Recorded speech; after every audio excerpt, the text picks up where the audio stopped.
Chikkaballapur KPCC ಅಧ್ಯಕ್ಷರಾಗಿದ್ದ DK Shivakumar ಅವರಿಂದು ರಾಜ್ಯದ ಮುಖ್ಯಮಂತ್ರಿಯಾಗಿ ಪ್ರಮಾಣ ವಚನ ಸ್ವೀಕರಿಸಿದ ಹಿನ್ನೆಲೆಯಲ್ಲಿ ಗ್ಯಾರಂಟಿ ಯೋಜನೆಗಳ ಅನುಷ್ಠಾನ ಪ್ರಾಧಿಕಾರದ ಜಿಲ್ಲಾಧ್ಯಕ್ಷ ಹಾಗೂ ಒಕ್ಕಲಿಗರ ಸಂಘದ ರಾಜ್ಯ ಗೌರವಾಧ್ಯಕ್ಷ ಯಲುವಹಳ್ಳಿ ಎನ್ ರಮೇಶ್ ಅವರ ನೇತೃತ್ವದಲ್ಲಿ ನಗರದಲ್ಲಿ ಸಂಭ್ರಮಾಚರಣೆ ನಡೆಯಿತು.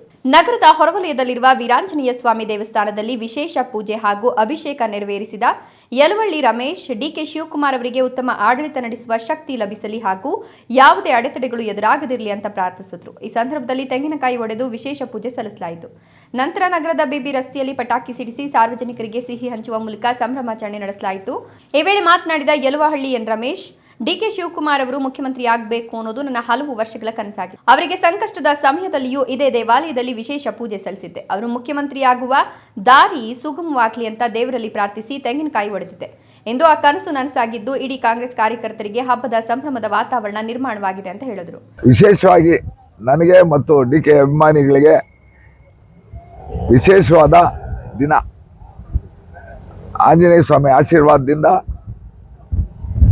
AICC ಹೈಕಮಾಂಡ್ ಅವರ ಆಶೀರ್ವಾದದಿಂದ, ಶಾಸಕಾಂಗ ಪಕ್ಷದವರ ಆಶೀರ್ವಾದದಿಂದ ಇವತ್ತು ನಮ್ಮ ನೆಚ್ಚಿನ ಧೀಮಂತ ದಿಟ್ಟ ಕನಕಪುರದ ಬಂಡೆ ಟ್ರಬಲ್ ಶೂಟರ್ ಡಿಕೆ ಶಿವಕುಮಾರ್ ಅವರು ಈ ರಾಜ್ಯದ ಮುಖ್ಯಮಂತ್ರಿಗಳಾಗಿ ಇವತ್ತು ಪ್ರಮಾಣ ವಚನ ಸ್ವೀಕರಿಸ್ತಾ ಇರೋಂಥ ಸಂದರ್ಭ.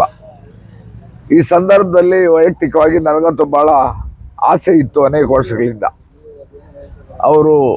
ಮುಂದೆ ಅವರು ಈ ರಾಜ್ಯದ ಮುಖ್ಯಮಂತ್ರಿಗಳಾಗ್ತಾರೆ ಅನ್ನೋ ಮನಸ್ಸು ಹೇಳ್ತಾನೆ ಇತ್ತು ನನಗೆ. ಈಗಾಗಲೇ ನಾವು ಅವ್ರು ಜೈಲಲ್ಲಿದ್ದಾಗ ಕೂಡ ಇದೇ ಆಂಜನೇಯ ಸ್ವಾಮಿ ದೇವಸ್ಥಾನ ಮುಂದೆ ತಮಗೆಲ್ಲ ಗೊತ್ತಿದ್ದಾಗೆ ತೆಂಗಿನಕಾಯಿ ಚೂರುಗಾಯಿ ಹಾಕಿ ಅಭಿಷೇಕ ಮಾಡಿ ಪೂಜೆ ಮಾಡಿ 9ನೇ ದಿನಕ್ಕೆ ಅವ್ರು ಬಿಡುಗಡೆ ಆದರು ಜೈಲಿಂದ. ಈಗ ಮೊನ್ನೆ ಅದೇ ರೀತಿ ನಾವು ಚೂರುಗಾಯಿ ಹಾಕಿ ಸಂಕಲ್ಪ ಮಾಡ್ಕೊಂಡ್ವಿ, ಅವ್ರು ಮುಖ್ಯಮಂತ್ರಿ ಆದರೆ ಮತ್ತೆ ಅಭಿಷೇಕ ಮಾಡಿ ಪೂಜೆ ಮಾಡಿ ಅವರು ಒಂದು ಪ್ರಮಾಣ ಸ್ವೀಕರಿಸ ಮಾಡೋ ದಿವಸ ಇದು ಮಾಡ್ತೀವಿ ಅಂತ. ಹಾಗಾಗಿ ಇವತ್ತು ಅಲ್ಲಿ ಬಂದು ಚೂರುಗಾಯಿ ಹಾಕಿದ್ವಿ. ಮತ್ತು ಇವತ್ತು ಇನ್ನೂ ಒಂದು ಸಂಕಲ್ಪ ಮಾಡ್ಕೊಂಡಿದ್ದೀನಿ ದೇವ್ರ ಮುಂದೆ. 1 ವರ್ಷ ಪೂರೈಸಿದ ದಿವಸ ಇನ್ನಷ್ಟು ಪೂಜೆ ಮಾಡಿಸಿ ಅವರಿಗೆ ಇವರು ಮುಖ್ಯಮಂತ್ರಿಗಳಾಗಿ 1 ವರ್ಷ ಪೂರೈಸಿದ ದಿವಸ ಮತ್ತೆ ಚೂರುಗಾಯಿ ಹಾಕಿ ಆ ಸಂಕಲ್ಪ ಕೂಡ ಮಾಡ್ಕೊಂಡಿದ್ದೀನಿ.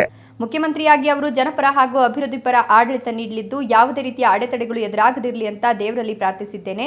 ಕಾಂಗ್ರೆಸ್ ಸರ್ಕಾರದ ಗ್ಯಾರಂಟಿ ಯೋಜನೆಗಳಿಂದ ಲಕ್ಷಾಂತರ ಕುಟುಂಬಗಳು ಪ್ರಯೋಜನ ಪಡೆದಿದ್ದು ಅನೇಕ ಬಡವರು ತಮ್ಮ ಬದುಕನ್ನು ಕಟ್ಟಿಕೊಳ್ಳಲು ಸಾಧ್ಯವಾಗಿದೆ. ಮಾಜಿ ಮುಖ್ಯಮಂತ್ರಿ ಸಿದ್ದರಾಮಯ್ಯ ಹಾಗೂ ಮುಖ್ಯಮಂತ್ರಿ ಡಿಕೆ ಶಿವಕುಮಾರ್ ಅವರ ಜೋಡಿ ನಾಯಕತ್ವದಲ್ಲಿ 2028ರ ವಿಧಾನಸಭಾ ಚುನಾವಣೆಯಲ್ಲೂ ಕಾಂಗ್ರೆಸ್ ಪಕ್ಷ ಮತ್ತೆ ಅಧಿಕಾರಕ್ಕೆ ಬರಲಿದೆ ಎಂಬ ವಿಶ್ವಾಸವಿದೆ ಅಂತ ಹೇಳಿದರು. ಈ ಸಂದರ್ಭದಲ್ಲಿ ಕಾಂಗ್ರೆಸ್ ಮುಖಂಡರಾದ ಲಕ್ಷ್ಮಣ್, ಯುವ ಮುಖಂಡ ಯಲುವಹಳ್ಳಿ ಜನಾರ್ದನ್, ಕಳವಾರ ಶ್ರೀಧರ್ ಸೇರಿದಂತೆ ಹಲವರು ಉಪಸ್ಥಿತರಿದ್ದರು.